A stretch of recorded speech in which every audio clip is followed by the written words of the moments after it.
Hi YouTube, this is Felicia with Bible Scraps, and I'm back with another tutorial using the GoPress and Foil machine.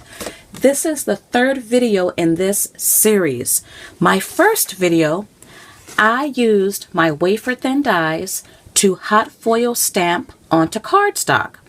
Also in that video, I tested out the Minc Foils with this machine, and if you saw that video, you know it didn't work.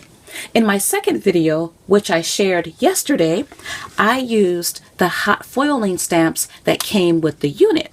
This video is all about chipboard, and I have to say I'm really excited about these techniques.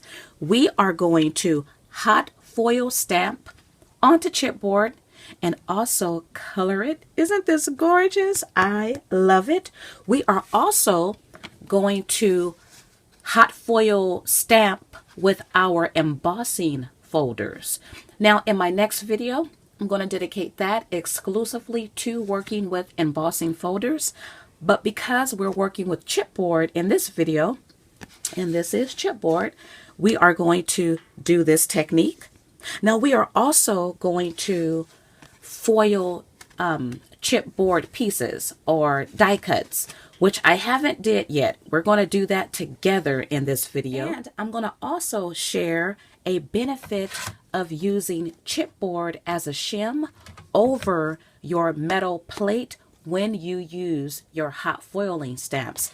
I know in my first two videos, I used the metal plate almost exclusively, but you will need it to maximize full usage of your machine. However, you don't need it when you use your hot foiling stamps. But before I proceed, I need to correct something I stated earlier in a video.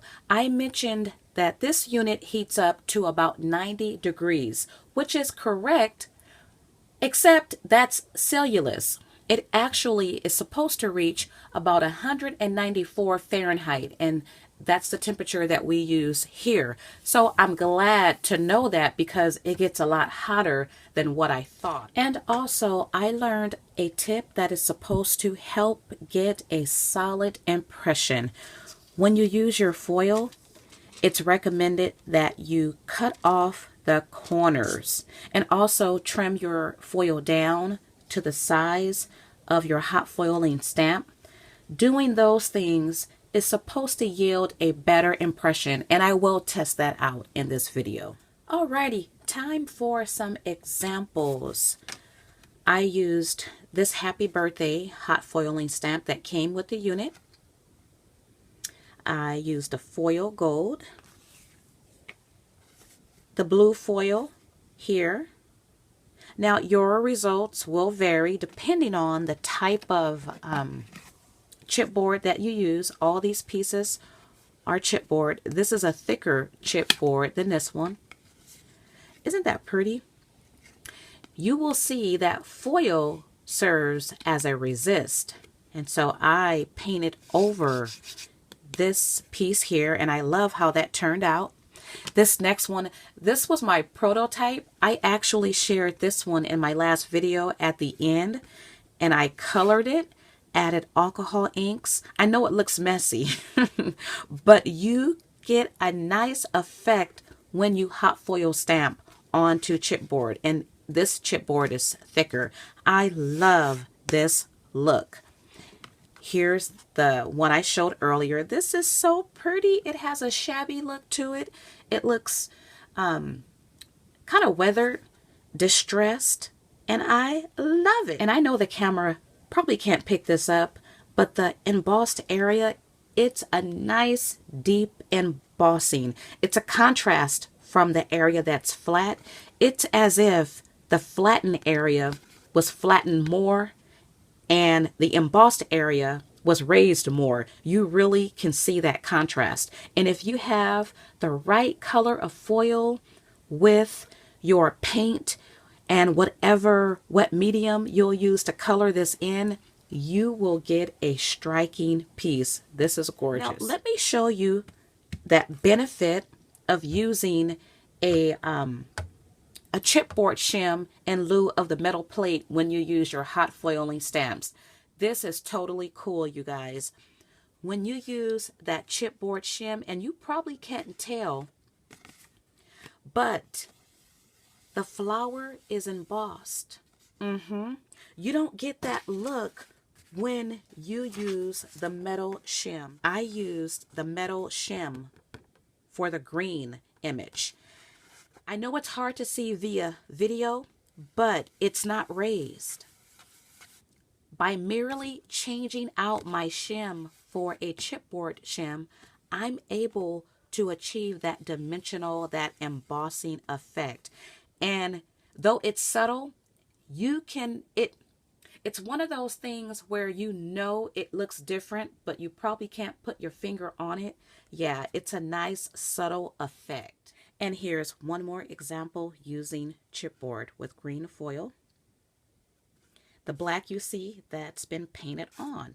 Once again, foil serves as a resist. I'm going to get started with the tip of cutting the edges of the foil. After you have trimmed down your foil a little larger than your image, apply your foil colored side down and then add your cardstock. I'll be using paper tray ink, black cardstock, and then add your Tuesday morning chipboard shim. This is the chipboard here. You get 8 sheets in natural and in white.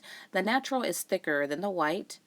Once your unit is ready, send it through your Cuttlebug back and forth. I'm going to send mine through twice. This may not be necessary, but I need to save foil, so I want to get this right the first time. Let's look at the reveal. It looks good on that side.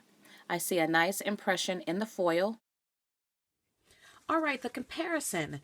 This is the one I just did using the cut foiled edges, and this is one I did yesterday, and it's similar. I don't see a benefit with cutting the edges with this particular foiling stamp. There may be a benefit when you use the other stamps. In my video yesterday, I was looking for perfection, but I have to admit this is gorgeous just the way it is. The nature of this design, it's etchy, so you get that etched look. So because I didn't get the solid foiling more so in this leaf and a couple of the other leaves, because the image is designed to be etchy, to give that etched glass look, it's still pretty. You can get away with it with this particular design. Because I used chipboard as a shim in place of the metal plate, you get that embossing effect. I love that. It's actually raised where you see the black. And on the back side, you get a glimpse of the embossed look. Once again, the back side is raised. On this one created with the metal shim, once again, it's not embossed, and on the back, it's not raised, though you do get the look of clear embossing. Alrighty, let's get started making this beautiful design. Note this foil has color on both sides. I'm using a pop dot to determine what side has the foil on it. You want the foil side up. Add your chipboard and then add your chipboard mat. Send it through your Cuttlebug. I sent mine through twice. It may not be necessary, but because I'm low on foil, I need this to be done correctly the first time.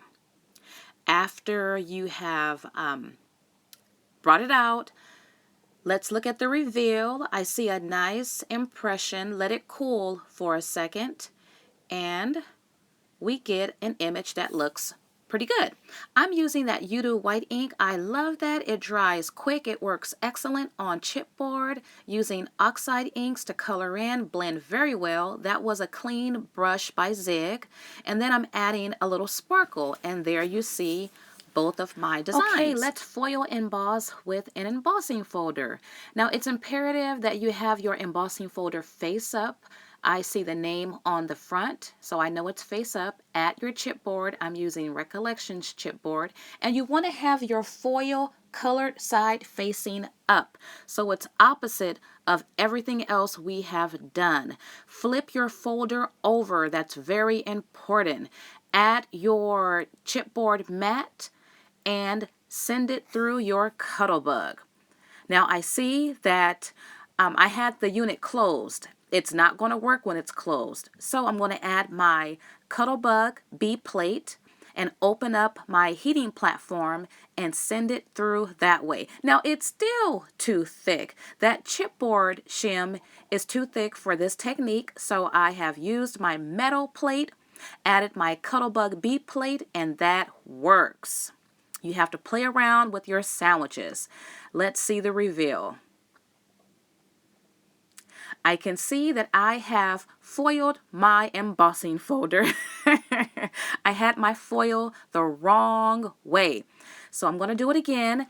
You want to make sure you have the colored side facing up. After your unit has warmed, send it through your Cuttlebug, and your plates will feel warm as well. And let's see what we have. The embossing folders are really warm. Not hot, but it's a good temperature. Let it cool. Let me give you an up-close look at this before I color it. Notice a couple of things. You have blotches of foil.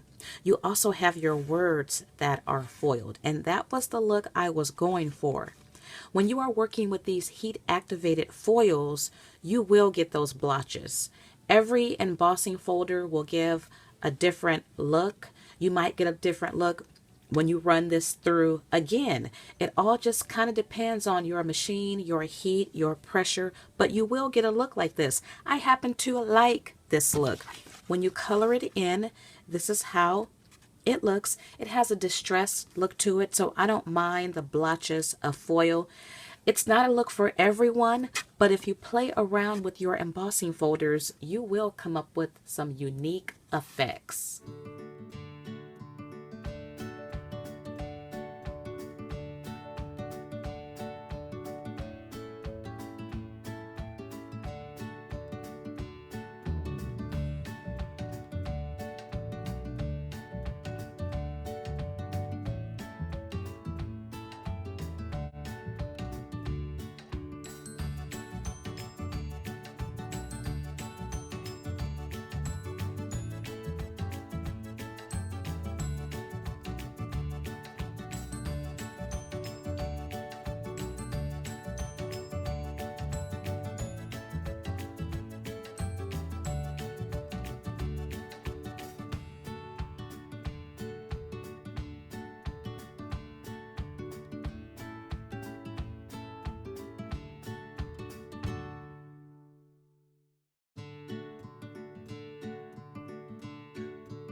I realized I foiled the wrong side of my cross. This is the front side. I did the back. Nonetheless, you see the difference the foiling does on different types of die cuts. I got a nice impression on the circle, but not so good on the cross. I will have a future video where I use the actual die to hot foil stamp and cut at the same time. Some different ways you can use your foiled and embossed chipboard pieces. How about card fronts, album fronts? What about tags? You could even embellish more with stickers and buttons and ribbons and things like that. And what about decor pieces? Now I feel sickness coming on. I have caught a bug. I think it's the Cuttlebug. I haven't used it in so long. It's getting back at me. It's making me sick. Now I hope you have found my tutorial useful. If you have, don't forget to give it a thumbs up. Go ahead and like it. Also, right now would be the perfect time to subscribe if you are interested in more tutorials using this machine. I appreciate all of your comments, so don't forget to comment. You can also share this video, adopt any of my ideas. I only ask that you link back to this video. Well, I want to thank you once again for watching, and as always, blessings.